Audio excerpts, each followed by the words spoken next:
Bom dia, pessoal. Como é que vai? Tudo tranquilo? Continuamos então a leitura de o primeiro livro dos Macabeus, agora no seu capítulo 13. Meu nome é Tarek Souza e estou nesse projeto de evangelização baseado na leitura da Bíblia Sagrada. Vamos juntos? Simão, líder do povo. Simão ouviu dizer que Trifão tinha organizado um exército enorme a fim de invadir a Judéia e conquistá-la. E ele viu que o povo estava tremendo de medo. Por isso foi até Jerusalém, reuniu o povo e procurou animá-lo, dizendo: Vocês todos sabem do que eu, os meus irmãos e os nossos parentes temos feito pela lei de Moisés e pelo templo.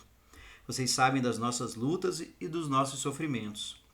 Foi por causa disso que todos os meus irmãos morreram por Israel. Agora, só eu fiquei vivo.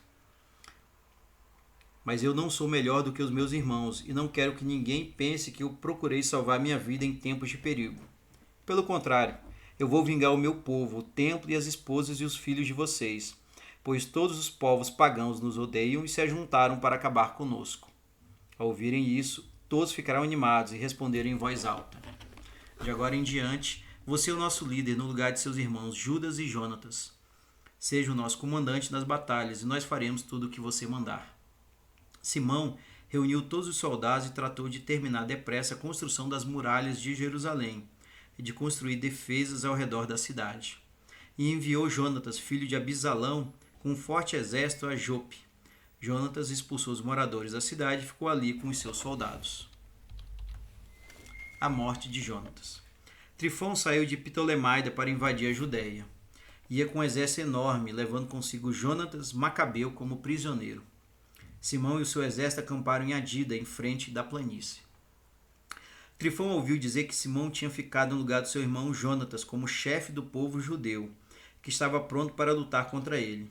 Então Trifão enviou mensageiros a Simão com a seguinte mensagem: Nós prendemos o seu irmão Jonatas, porque ele não pagou ao tesouro do rei a dívida que fez quando era líder do seu povo. Nós o poremos em liberdade se você nos mandar 3.500 quilos de prata e 2 dos filhos de Jonatas para ficarem como reféns. Assim, quando for libertado, ele não fará uma revolução contra nós. Simão sabia que Trifão estava querendo enganá-lo, mas mesmo assim mandou que trouxessem a prata e os 2 filhos de Jonatas para que o povo não ficasse com ódio dele. E mais tarde dissesse que Jonatas tinha sido morto porque ele, Simão, não tinha enviado o dinheiro e os meninos. Assim, Simão enviou a Trifão os 2 meninos e o dinheiro. Mas Trifão não cumpriu a sua promessa e não pôs Jonatas em liberdade. Depois disso, Trifão marchou com seu exército para invadir a Judéia e arrasá-la. Eles fizeram uma volta seguindo pela estrada que vai para Doraim. Simão e o seu exército acompanhavam de perto as tropas de Trifão por todos os lugares aonde elas iam. Os soldados sírios que estavam na fortaleza de Jerusalém ficaram mandando mensageiros a Trifão, pedindo que ele marchasse imediatamente através do deserto até Jerusalém e que lhes mandasse mantimentos. Por isso, Trifão aprontou toda a sua cavalaria a fim de ir para Jerusalém. Mas naquela noite caiu muita neve e ele não pôde ir. Aí foi para a região de Gileade. Quando chegou perto de Bascama, Trifão matou Jonatas, que foi sepultado ali mesmo. Então Trifão voltou para sua própria terra. Simão mandou buscar o corpo do seu irmão Jonatas e o sepultou em Modim, a cidade dos seus antepassados. Todo o povo de Israel chorou com muita tristeza por causa da morte de Jonatas e ficou de luto durante muitos dias. Simão mandou construir em cima da sepultura do seu pai e dos seus irmãos um monumento alto, que podia ser visto de longe. Era todo revestido de pedras de mármore polidas. Construiu também 7 pirâmides em 2 fileiras em memória do seu pai, da sua mãe e dos seus 4 irmãos. Ao redor das pirâmides construiu um conjunto de colunas altas e bonitas, em cima das quais colocou armaduras como recordação para sempre. Ao lado das armaduras colocou navios esculpidos em pedra, para que o monumento chamasse a atenção de todos os que viajam pelo mar. Esse monumento que Simão construiu em Modim pode ser visto até hoje. Simão torna-se aliado de Demétrio II. Trifão traiu o jovem rei Antíoco VI e o matou, e assim se tornou o rei da Síria. Ele trouxe muitas dificuldades para o país. Simão reconstruiu as fortalezas da Judéia, pondo nelas altas torres de vigia, muralhas fortes e portões com trancas, e armazenou mantimentos nessas fortalezas.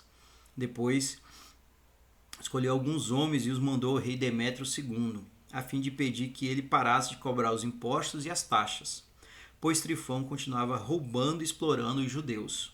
Em resposta, Demétrio escreveu esta carta a Simão. O rei Demétrio envia saudações a Simão, grande sacerdote e amigo de reis, e também ao povo judeu, seus líderes. Recebemos a coroa de ouro e o ramo de palmeira que vocês nos mandaram.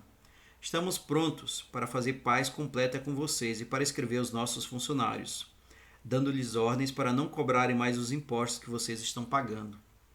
Os acordos que já fizemos com vocês continuam de pé, e vocês podem ficar com as fortalezas que construíram. Perdoamos todos os erros e ofensas que vocês cometeram até hoje. Perdoamos também o imposto especial que vocês devem ao rei. E daqui em diante, não será cobrado nenhum outro imposto que costumava ser pago pelos moradores de Jerusalém. E, se no meio de vocês houver homens que estejam em condições de ser alistados como meus guardas-costas, que se alistem, e que haja paz e amizade entre os nossos dois povos. Assim, no ano 170 da era grega, o povo de Israel ficou livre do poder cruel dos pagãos.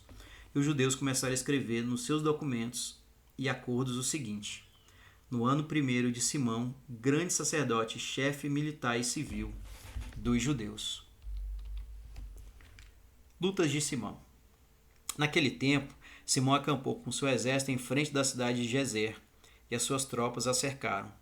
Simão mandou construir uma torre de ataque sobre rodas, levou-o até a cidade, atacou uma das torres de defesa e a conquistou.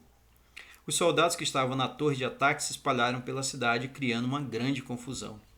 Os moradores dali, com as suas esposas e seus filhos, subiram na muralha, rasgaram suas roupas e começaram a gritar para Simão, pedindo que ele fizesse paz com eles.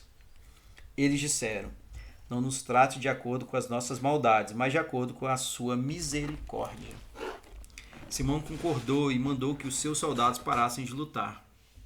Então, expulsou os moradores de Gezer, mandou purificar as casas em que havia ídolos, e aí ele e os seus soldados entraram na cidade cantando hinos e canções de louvor. Jogou para fora da cidade todas as coisas que pudessem torná-la impura e deixou morando ali homens que cumpriam fielmente a lei de Moisés. Depois, melhorou as defesas da cidade e construiu uma casa para si mesmo. Os soldados sírios que estavam na fortaleza de Jerusalém não podiam sair dali para comprar ou vender qualquer coisa nas vizinhanças. Começaram a passar muita fome e muitos deles já tinham morrido de fome. Então pediram a Simão que fizessem paz com eles e ele concordou. Expulsou todos dali e mandou purificar a fortaleza de todas as suas impurezas. No dia 23, segundo mês do ano 171 da era grega, Simão e seus soldados entraram na fortaleza carregando folhas de palmeira e cantando hinos de louvor ao som de harpas, pratos musicais e liras. Cantaram hinos e canções, pois um inimigo terrível tinha sido derrotado e expulso de Israel. Simão ordenou que todos os anos esse dia fosse festejado com alegria. Depois melhorou as defesas que havia no monte do templo, na parte que ficava perto da fortaleza, e ele e os seus soldados ficaram morando ali.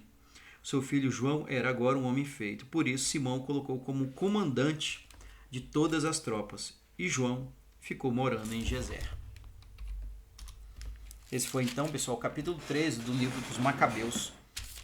E é um capítulo que vai falar aí sobre o novo líder do povo, Simão, que era, obviamente, irmão de Jonatas Macabeu.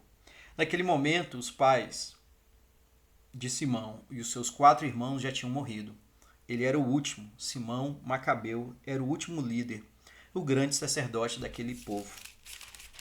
Bem, a história dos Macabeus continua e, de fato, é possível perceber que eles tinham uma aliança muito forte com Deus e eles também faziam acordos com povos estrangeiros para manter a paz e diminuir a quantidade de guerras. Era isso, pessoal. Obrigado pela companhia, um forte abraço. Lembre-se de compartilhar essa iniciativa com seus familiares, amigos e conhecidos e vamos adiante na leitura da Bíblia Sagrada. Tchau!